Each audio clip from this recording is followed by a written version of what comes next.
Ya, saya adalah kuasa hukum daripada 5 karyawan PT PDR yang di PHK oleh PT PDR secara sepihak tanpa pesangon. Atas kasus tersebut, kami lalu kemudian melayangkan pengaduan ke Disnaker Provinsi Riau. Dan kemudian Disnaker Provinsi Riau mengundang kami untuk menghadiri mediasi pada tanggal 5 Januari 2022 jam 10 pagi. Dan kami memenuhi undangan tersebut, ya. Dan setelah dilaksanakan mediasi, ya, hadir para pihak, diantaranya 5 karyawan klien kami dan saya dan rekan Isra SH. Lalu kemudian dari pihak PT PDR hadir 2 orang legalnya dan kemudian ada atas nama Aliong. Dan kemudian mediasi berlangsung dan dipimpin oleh mediator Rita Yuliani SHMT. Dan kemudian dalam proses itu saya sempat menceritakan kronologisnya sebelum sampai ke Disnaker. Kami pernah melayangkan 2 somasi kepada PT PDR, tapi PT PDR tidak merespon dan tidak menanggapi sama sekali 2 somasi itu. Nah, atas dasar itu kami lalu membuat pengaduan. Nah, kemudian mediator mempertanyakan apakah sudah melakukan bipartit. Lalu saya jawab, kalau bipartit yang dimaksud adalah adanya risalah secara tertulis, belum ada. Tapi apabila yang dimaksud adalah bipartit pembicaraan kedua belah pihak, sudah ada pembicaraan. Namun tidak ada solusi dan belum dituangkan. Maka diarahkan oleh mediator untuk membuat risalah bipartit. Dipertanyakan kepada kami sebagai pengadu, kami menjawab, ya tentu kami siap dan bersedia. Dan kemudian dipertanyakan kepada PT PDR. Lalu kemudian dia jawab, saya tidak bisa hari ini, ya, saya sibuk dan kemudian kita cari lain waktu. Saya bilang, ini nasib orang, buruh. Dia bukan mau cari kaya. Kita hanya menegakkan aturan main, saya bilang. Anda punya kewajiban untuk membayar hak buruh ini. Yang Anda PHK secara sepihak, Anda bayar pesangonnya. Ini ada yang bekerja 10 tahun, berdedikasi tinggi, dan sudah memberikan kontribusi terbaik untuk PT PDR. Hari ini Anda menganggap dia sebagai apa, saya bilang. Kan begitu. Lalu kemudian dia menanggapi, dia bilang Anda jangan banyak cerita. Dan kemudian saya bilang, Anda bicara yang sopan, dia berdiri, saya berdiri. Lalu terjadilah ketegangan. Tapi yang memulai itu adalah pihak PT PDR yang menghampiri saya. Dan yang saya lihat berdasarkan klarifikasi Rita, mediator Disnaker, menyampaikan bahwa saya yang memancing itu mengaburkan fakta. Bukannya Rita meminta maaf kepada saya, dia mengaburkan fakta. Dan terhadap persoalan itu, lalu kemudian Rita memukul meja sampai kacanya pecah.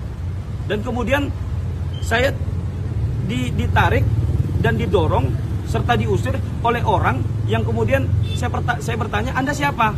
Dia menyebutkan bahwa dia mediator. Oh, saya kuasa. Berdebatlah di situ, nggak ada urusannya sama saya. Jangan buat kegaduhan di kantor saya, Anda keluar. Nah, dia tidak peduli dengan status saya sebagai pengacara, ada kuasa, nggak peduli dia sudah saya keluar, dia usir, dia dorong saya.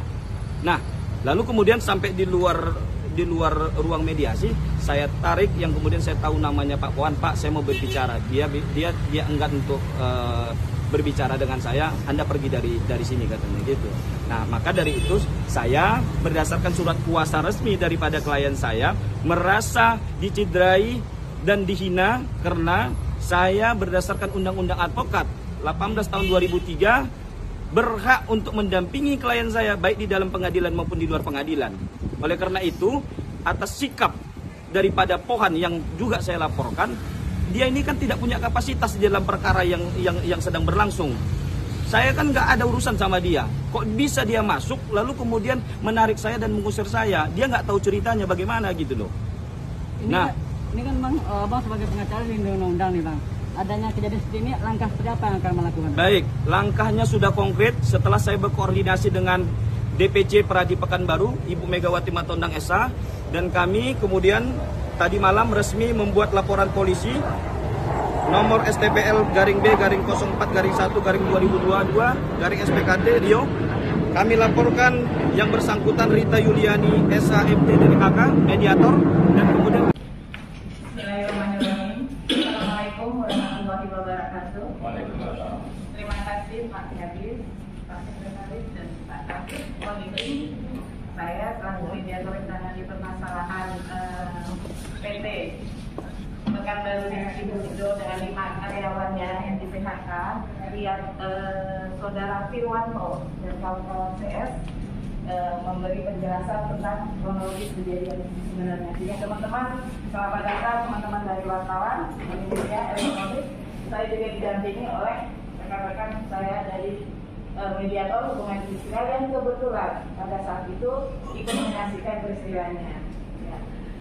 Saya di sini pertama-tama saya ditugaskan oleh Bapak Kepala Dinas untuk menangani permasalahan pemutusan hubungan kerja yang terjadi di PT Pekanbaru Sidoarjo terhadap karyawannya yang bernama Firwanto dan kawan-kawan 5 orang yang kebetulan waktu itu pengaduannya berdasarkan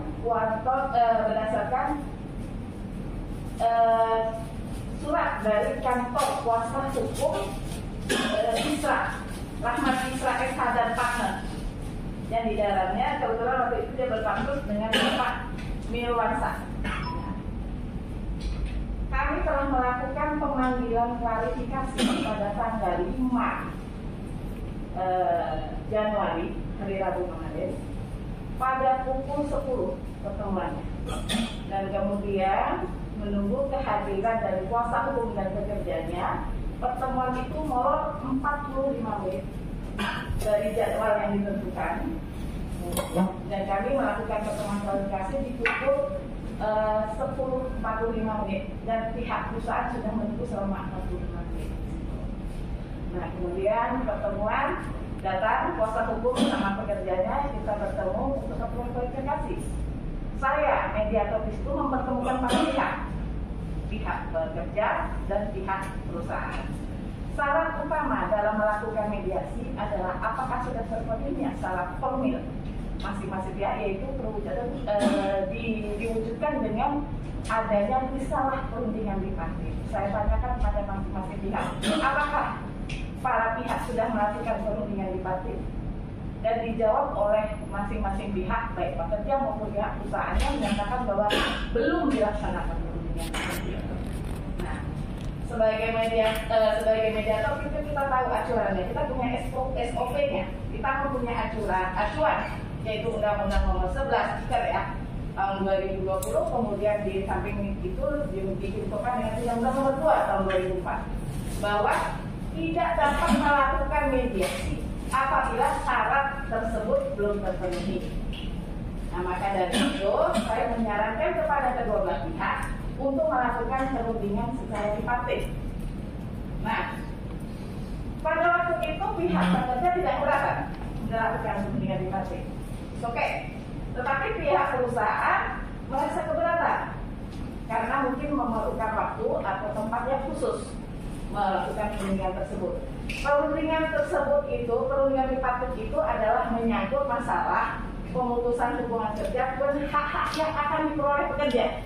Nantinya bagian itu harus dibicarakan kedua belah pihak, antara pihak pekerja dengan pihak pengusaha. Tidak dicampuri oleh manapun juga. Jadi keduanya itu. Silakan monggo. Kita kan saya belum bisa menangani karena belum ada syarat tersebut. Jadi itu masih perundingan di antara mereka. Kemudian kita persilahkan itu. Nah, pada waktu itu kuasa hukum pihak pekerja, Bapak Mirwansa, maaf ya, itu bersikeras dilakukan perundingan bipartit saat itu juga, dituangkan dalam risalah perundingan bipartit saat itu juga. Tapi saya tanya kepada pihak perusahaan, bagaimana pihak perusahaan perundingan itu boleh dilakukan di mana saja, bisa di disnaker, bisa di hotel, bisa sesuai dengan kesepakatan mereka.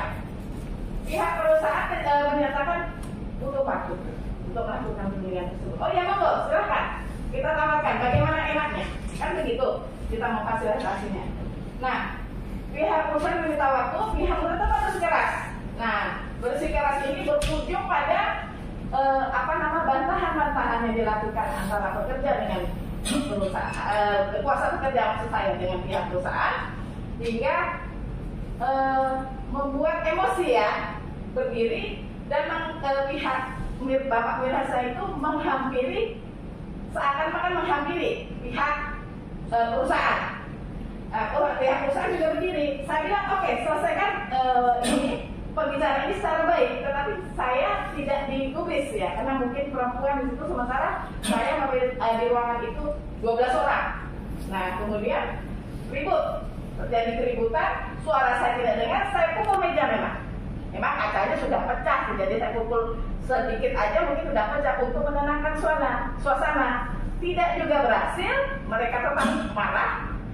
Pak Mirwansyah itu sudah mau maju, mau istilah menghampiri itu, saya teriak.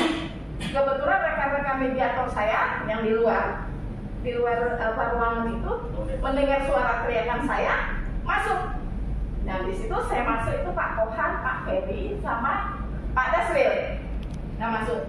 Posisi Pak Kohan pas tepat di dekat sama Bapak Mirwansyah. Jadi dia seakan-akan mendorong, karena yang pihak perusahaan sudah dipegang rekannya. Jadi tinggal yang ini Pak Mirwansyah ini anak itu menyuruh keluar. Jadi menyuruh keluar ruangan supaya keadaan kondusif. Ya. Menyuruh keluar ruangan supaya, saya tekankan lagi ya, menyuruh keluar ruangan supaya keadaan kondusif. Nah, kemudian saya merasa mereka sudah siap dengan jawaban ke situ. Sudah mau berantem, mau bertunggu. Nah, saya kan ya tidak menyalahi, suara saya kalah dengan suara mereka ya, otomatis ya. Jadi artinya tetap dengan suara, akhirnya dibawa keluar sama Pak Ferry, Pak Kohan sama Pak Dasril keluar. Pertemuan tetap kita lanjutkan, menyuruh keluar. Dan kenapa ini posisi Pak Mirwansyah kebetulan masih dekat pintu. Jadi kenapa saya tidak menyuruh keluar semuanya? Memang saya waktu itu mengkondisikan di sini Pak Mirwansyah dekat pintu, jadi harus keluar. Sementara di sisi perusahaannya itu sudah tenang orang di perusahaan karena dipegang sama rekan-rekannya. Ya, oke, kita lanjutkan pertemuan lagi. Terus perlanjutkan ke pertemuannya lagi, kita berhasil sepakat bahwa pertemuan bipartit antara kedua belah pihak akan dilaksanakan pada hari Rabu besok, tanggal 12 Januari. Itu tanpa kita campuri dari pihak pemerintah, tanpa kita campuri sedikit pun. Jadi monggo silahkan bertemu, semoga ada titik temu daripada mereka.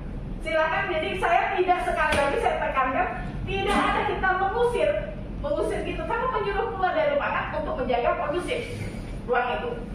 Buktinya kita tetap berjalan mediasi, klarifikasi ya, masih klarifikasi, ini bukan pertemuan mediasi.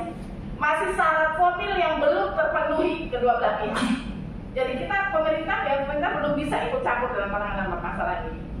Itu saja. Jadi ada berita-berita yang viral di media, mungkin sepotong-sepotong dan mereka tidak tahu yang sebenarnya. Dan kita di sini bukan sebatas membenarkan permasalahan itu bagaimana semuanya.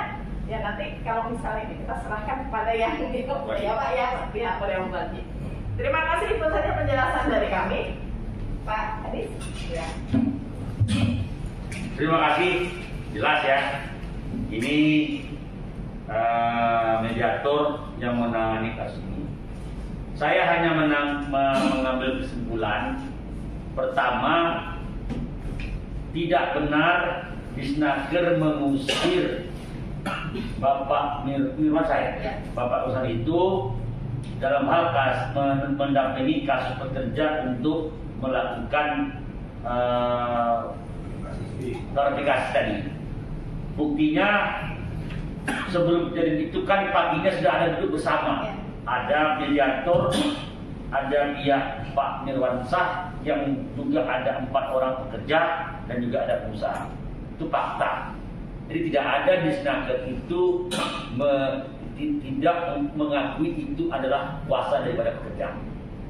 Namun berdasarkan penjelasan beliau, terjadi keributan di ruang mediasi. Beliau perempuan, tidak didengar. Untuk itu beliau berteriak sama teman untuk membantu. karena ini pun sisi supaya jangan terjadi keributan, makanya salah satu pihak ditarik, didamaikan.